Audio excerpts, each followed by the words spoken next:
Hello friends, welcome to my YouTube channel reliable CC. आज इस video में हम ट्रॉपिकल फॉरेस्ट रिसर्च इंस्टीट्यूट में निकली गई वैकेंसी के बारे में बात करेंगे। इस वीडियो में आपको पूरी कंप्लीट जानकारी दूंगी, जिसमें फॉर्म आपको कैसे फिल करना है, इसमें आपको क्या क्या डॉक्यूमेंटेशन लगेंगे, इसके अलावा इसमें एजुकेशन क्वालिफिकेशन क्या है, एलिजिबिलिटी क्या रहेगी और कौन कौन सी पोस्ट निकली है और आपको किस वेबसाइट से इसको अप्लाई करना है। इसकी संपूर्ण जानकारी जो है आपको केवल इसी वीडियो में मिल जाएगी, तो पूरी लास्ट तक आप वीडियो ज़रूर देखें ताकि आपका सारा कन्फ्यूजन क्लियर हो जाए। सबसे पहले हम बात करेंगे यहाँ पे जो फर्स्ट जो पोस्ट है वो है टेक्निकल असिस्टेंट कैटेगरी सेकंड की, जिसका पे लेवल जो है 5 रहेगा।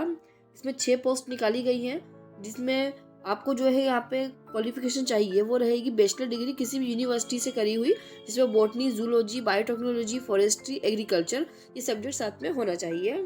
सेकंड जो वैकेंसी निकली है वो लोअर डिवीजन क्लर्क की है, जिसका पे लेवल स्केल जो है वो 2 रहेगा। इसमें 7 वैकेंसी है टोटल, जिसमें से एक जो है वो एक सर्विसमैन के लिए रिजर्व है। यहाँ पे जो आपको क्वालिफिकेशन की जरूरत है 12th पास किसी भी यूनिवर्सिटी से बोर्ड से चल जाएगा। उसके बाद सेकंड यहाँ पे आपको कुछ स्पीड वगैरह दे रखी है कि अगर मैनुअल टाइपराइटर से स्पीड देखी जाए तो इंग्लिश में 30 शब्द प्रति मिनट होना चाहिए और हिंदी में 25 शब्द प्रति मिनट होना चाहिए। और अगर कंप्यूटर पर अंग्रेजी में टाइप करते हैं तो 35 शब्द प्रति मिनट और हिंदी में 30 शब्द प्रति मिनट होने चाहिए। थर्ड जो इसकी पोस्ट है वो है तकनीशियन की, मतलब प्लम्बर की। इसका जो पे लेवल स्केल रहेगा वो सेकंड रहेगा। इसमें केवल एक वैकेंसी है। इसके अंदर किसी बोर्ड से जो है मैट्रिक क्लियर होना चाहिए। फोर्थ जो वैकेंसी है वो है ड्राइवर की। इसमें वेतन स्तर जो है वो 2 रहेगा। इसमें जो क्वालिफिकेशन है वो मैट्रिक पास होना चाहिए किसी भी बोर्ड से। इसके अलावा उनको एक्सपीरियंस होना चाहिए। ड्राइवर और मोटर कार 3 ईयर मतलब 3 साल का एक्सपीरियंस की रिक्वायरमेंट होगी और मैट्रिक पास होना चाहिए, साथ में वैलिड ड्राइविंग लाइसेंस इसमें होना चाहिए। फिफ्थ नंबर की वैकेंसी है मल्टीटास्किंग स्टाफ की। इसका जो पे लेवल रहेगा वो 1 रहेगा। इसमें क्वालिफिकेशन में केवल 10th पास चलेगा किसी भी मान्यता प्राप्त बोर्ड से। उसके बाद हम यहाँ पे नीचे आते हैं, यहाँ आपको डिटेल्स देखने को मिल जाएगी जो आप अच्छे से पढ़ लीजिएगा। यहाँ पे जो है आवेदन करने की प्रक्रिया दी गई है, जो कि एमपी ऑनलाइन से 12 दिसंबर 2022 को स्टार्ट हो चुकी है और इसकी जो लास्ट डेट है वो है 10 जनवरी 2023, जो कि रात को 12 बजे तक के रहेगी। एज लिमिट यहाँ पे देखिए, एज लिमिट उन्होंने दे रखी है अलग अलग पोस्ट के हिसाब से है। तो टेक्निकल असिस्टेंट की जो एज है वो मिनिमम 21 ईयर होना चाहिए और मैक्सिमम 30 ईयर होना चाहिए। और टेक्नीशियन प्लम्बर की जो 20 ईयर मिनिमम और 30 ईयर मैक्सिमम। और लोअर डिवीजन क्लर्क की जो है वो मिनिमम 18 ईयर और मैक्सिमम 27 ईयर।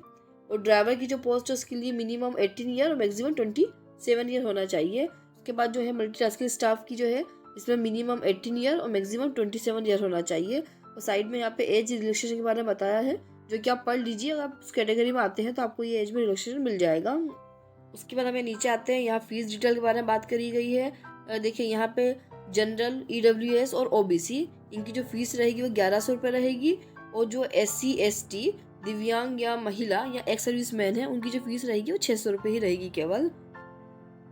इसके बाद यहाँ पे देखिए लिखित परीक्षा केंद्र के बारे में बताया गया है। तो यहाँ क्लियर लिखा गया है कि ऑनलाइन परीक्षा जबलपुर में निर्धारित केंद्रों पर आयोजित की जाएगी। संस्थान द्वारा जबलपुर के अतिरिक्त अन्य किसी शहर में भी परीक्षा आयोजित की जा सकती है। मतलब इसमें क्लियर कर दिया गया है कि वैसे जो इसकी जो आयोजित होगी परीक्षा वो जबलपुर में ही होगी, लेकिन संस्थान द्वारा जबलपुर के अलावा किसी भी शहर में जो है एग्जाम हो सकते हैं। यहाँ 6 पॉइंट में हम देखेंगे प्लान ऑफ एग्जामिनेशन के बारे में। यहाँ पे डिटेल दी गई है कि जो रिटर्न एग्जाम होंगे वो कितने नंबर के होंगे। यहाँ पर टेक्निकल असिस्टेंट और टेक्नीशियन की बात है, उनके 3-3 घंटे के पेपर होंगे जो कि 100 नंबर के रहेंगे। और यहाँ पे LDC, ड्राइवर और MTS इनके भी 100 नंबर के पेपर रहेंगे, लेकिन ये केवल 2-2 घंटे के ही रहेंगे। यहाँ साइड में जो है मार्किंग बताई गई है कि आपको जो मार्क्स किस तरीके से मिलेंगे। तो यहाँ पे आपको प्रति क्वेश्चन पर क्वेश्चन आपको 1 अंक मिलेगा। और अगर आप जवाब अगर गलत देते हैं तो 1/3 के हिसाब से नंबर काटे भी जाएंगे, मतलब नेगेटिव मार्किंग भी यहाँ पे है। तो इसलिए बहुत ही ध्यान से आपको एग्जाम यहाँ पे देना है। अब यहाँ पे बताया गया है कि आपको मिनिमम कितने मार्क्स लाना ज़रूरी है, तब जाके आप उसमें क्वालिफाई कहलाएंगे। तो जनरल और EWS वालों को मिनिमम 50% लाना ज़रूरी है, OBC वालों को 45%। इसके अलावा ST SC दिव्यांग और एक सर्विसमैन इनको 40% लाना ज़रूरी है। आप इतने परसेंटेज लाएंगे तब जाके आप क्वालिफाइड होंगे, फिर आपका मेरिट में नाम आने के चांसेस रहेंगे। तो यहाँ नीचे आएंगे सिलेक्शन प्रोसीजर के बारे में बताया गया है, जो कि मेरिट के आधार पर आपको शॉर्टलिस्ट किया जाएगा। उसके बाद आपको यहाँ पर डिटेल बताई गई है जो आप पढ़ लीजिएगा, वरना वीडियो बहुत लंबी हो जाएगी। मैं नीचे आपको जो मेन पॉइंट्स बता देती हूँ। यहाँ पे जो 8 पॉइंट है, प्लेस ऑफ पोस्टिंग, मतलब जो आपकी पोस्टिंग है वो कहाँ कहाँ हो सकती है। तो यहाँ देखिए, यहाँ क्लियर उन्होंने कर दिया है कि पदों के लिए चयनित उम्मीदवारों को TFRI जबलपुर या इसके केंद्र FRCSD छिंदवाड़ा में तैनात किया जाएगा। हालांकि सभी पद भारत में ICFRE के तहत किसी भी संस्थान केंद्र की सेवा के लिए उत्तरदायी है। मतलब यहाँ पे छिंदवाड़ा और जबलपुर की बात चल रही है, लेकिन इसके अलावा आपको कहीं और भी ये पोस्टिंग दे सकते हैं किसी भी संस्थान में जो उनसे जुड़ी हुई है। तो आप अच्छी, जो 9 पॉइंट है जनरल इंस्ट्रक्शन का है, इसको आप अच्छे से पढ़ लीजिएगा, ये आपके लिए ज़रूरी है। इसके बाद जो है मैं आपको बताना चाहूँगी कि इसके जो एग्ज़ाम डेट है वो भी वेबसाइट पर आ चुकी है। तो हम देखते हैं कि इसके एग्ज़ाम कब है। ये देखिए, इसकी ऑफिशियल वेबसाइट पे जो यहाँ पे एग्ज़ाम नेम और इसके साथ में जो डेट बताई गई हो, एग्ज़ाम टाइम क्या रहेगा, तो वो इस तरह है। जो टेक्निकल असिस्टेंट की जो पोस्ट है वो 6 फरवरी 2023 को होगी, जिसका टाइम जो है सुबह 9 से 11 बजे तक है। उसके बाद जो है लोअर डिविजनल क्लर्क की जो पोस्ट है उसका 7 तारीख को एग्ज़ाम होंगे, जो कि 9 से 11 है। और ड्राइवर की जो पोस्ट है वो 8 फरवरी को होगी, उसका भी टाइम 9 से 11 ही रहेगा। उसका जो मल्टीटास्किंग स्टाफ है उसके एग्ज़ाम 10 फरवरी को होंगे, जो कि 9 से 11 रहेंगे। उसके बाद जो पोस्ट है टेक्नीशियन प्लम्बर की, उसके एग्ज़ाम 13 तारीख को होंगे, जो कि 9 से 11 बजे के ही रहेंगे। तो यहाँ पे जो शेड्यूल आ चुका है एग्ज़ाम टाइम का और डेट का, तो इसका भी आप ध्यान रखें कि आप जिस पोस्ट के लिए अप्लाई कर रहे हैं उस हिसाब से आप एग्ज़ाम को याद रखें। अब हम बात करते हैं कि ये फॉर्म हमें कहाँ से फिल करना है और आप इसको किस तरीके से फिल कर सकते हैं और इसमें क्या क्या डॉक्यूमेंट्स की रिक्वायरमेंट होगी। चलिए देखते हैं हम कहाँ से फिल करते हैं।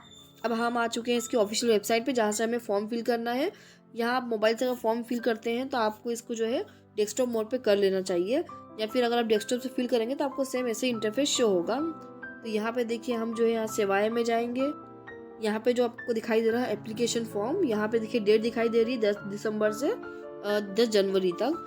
अब यहाँ पे क्लिक करेंगे, हम यहाँ क्लिक करें पर ये सबसे पहले यहाँ पे इंस्ट्रक्शन दिया गया है, जिसमें लिखा गया है document to be furnished in original at the time of verification of document along with one set of photocopies attested by gazetted officer and a copy of online submitted application form receipt।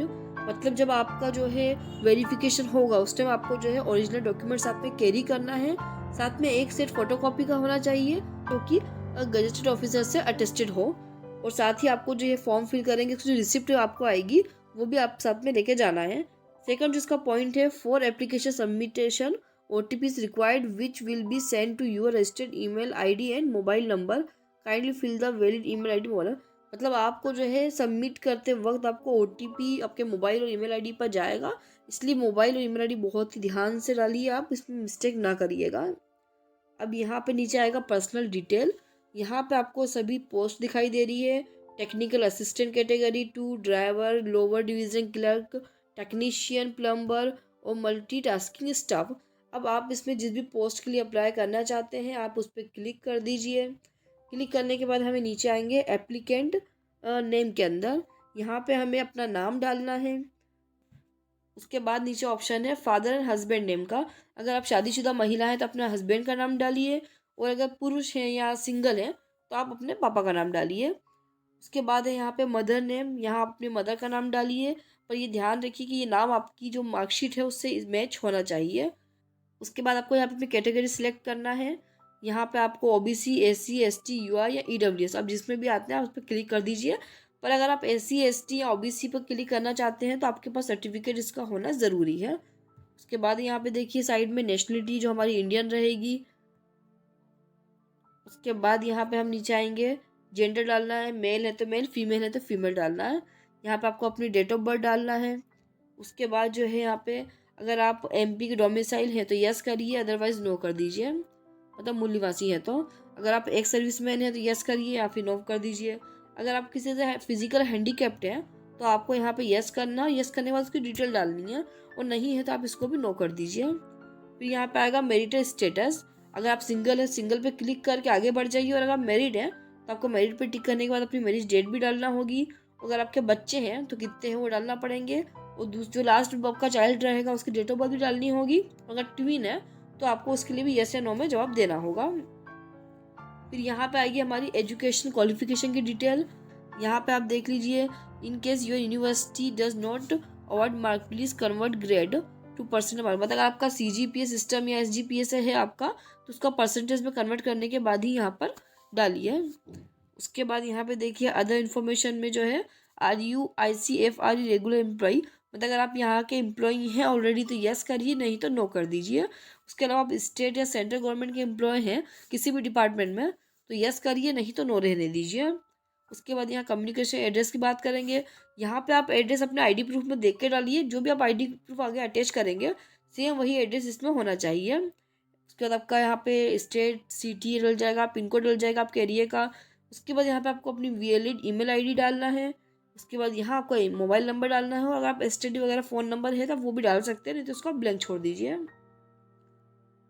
फिर यहाँ पे जो है permanent address पूछा गया है। अगर आपका कम्युनिकेशन और परमानेंट एड्रेस सेम है तो आप यहाँ पे टिक लगा दीजिए, और अगर सेम नहीं है तो आप अलग से यहाँ पे टाइप करके मेंशन कर दीजिए। उसके बाद यहाँ पे आपकी बैंक डिटेल मांगी गई है, आपका अकाउंट नंबर, फिर बैंक का नाम क्या है, आपका खुद का नाम और आपका IFSC कोड बैंक का, ये आपको डिटेल यहाँ पे डालना है।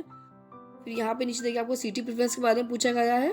जब आप ऊपर अपना एड्रेस डालेंगे उस हिसाब से आपको यहाँ पे सिटी शो हो जाएगी, तो आप यहाँ पे सिलेक्ट करके सिटी भी डाल दीजिए। उसके बाद यहाँ पे जो आपको कैप्चा कोड डालना है प्लस करके, फिर यहाँ पे आपको राइट पे टिक लगा के इसको नेक्स्ट करना है।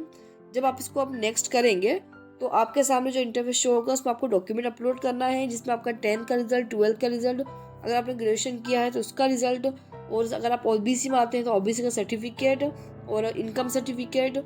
इसके अलावा अगर आपने कोई एक्स्ट्रा कोई क्वालिफाइड कर रखा है तो आपको उसका सर्टिफिकेट, साथ में आपका ID प्रूफ, मतलब आधार कार्ड, वोटर ID कार्ड, कोई भी एक ID प्रूफ आपको अटैच करना होगा। उसके बाद आप जब नेक्स्ट पे क्लिक करेंगे तो आपके सामने पेमेंट का इंटरफेस आएगा, उसमें आप UPI, नेट बैंकिंग किसी के थ्रू पेमेंट कर सकते हैं। और अगर आपने एक से ज़्यादा पोस्ट के लिए अप्लाई किया है तो आपको एक से ज़्यादा पोस्ट का जो है पेमेंट देना होगा, और आप अप्लाई कर सकते हैं। एक की जगह आप दो की जगह आप 3 भी अप्लाई कर सकते हैं, इस पर कोई इशू नहीं है। अगर आपको मेरी वीडियो पसंद नहीं हो तो लाइक करें, शेयर करें, सब्सक्राइब करें।